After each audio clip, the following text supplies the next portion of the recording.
Just about everywhere you look in the city, whether it's downtown or beyond, there does seem to be a new condo tower reshaping our skyline. Several others are still under construction.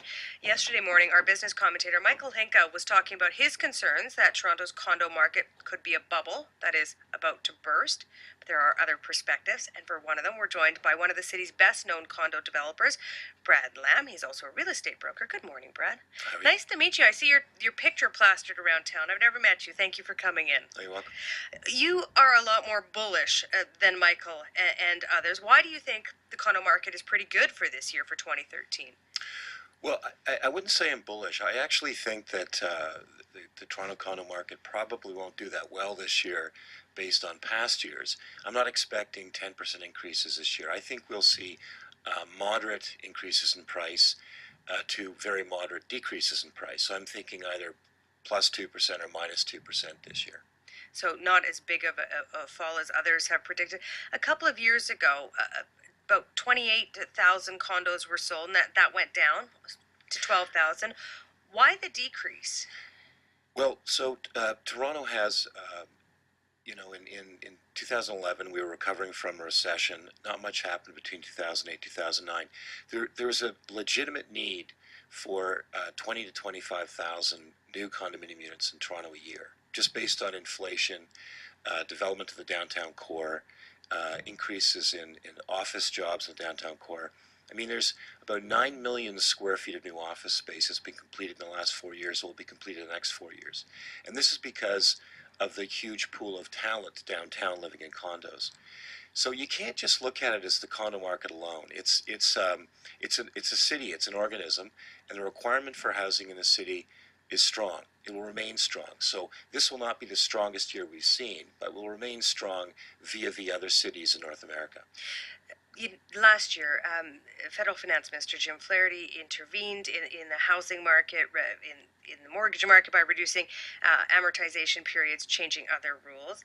He, at the time, said his goal was to gently cool this sort of overheated market.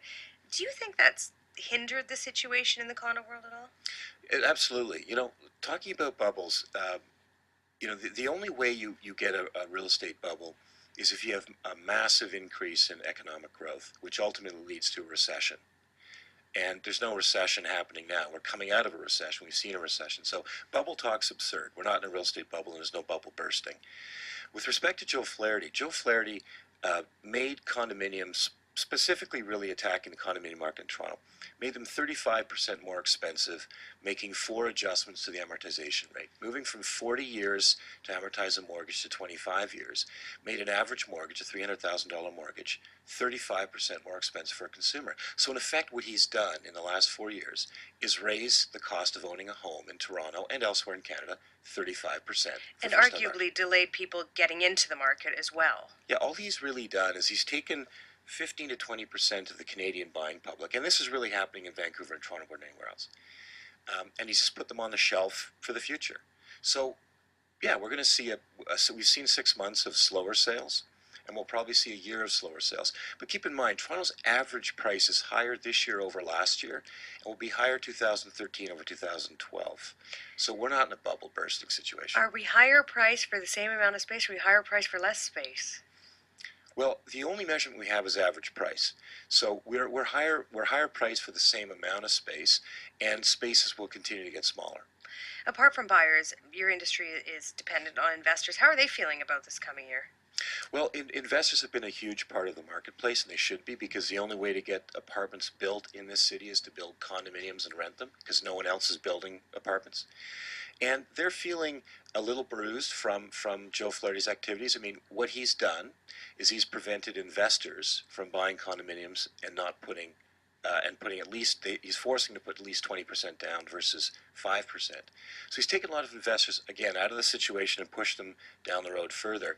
But there's no place for money these days for small investors. And the condominium market and the real estate market's really the place for them to be. It seems to me you're arguing that Jim Flaherty sort of scared off people. You see them coming back, though. Yes. With an interest rate environment of 2.8% for a 5-year mortgage, you will not stop people from wanting to buy. You can stop them from being able to buy by creating false economies. And Joe Flaherty's created a false economy in Toronto. What about sales of conventional homes in Toronto? What's your forecast for the coming year? Yesterday, Michael Hinka said, you got to separate condos from homes.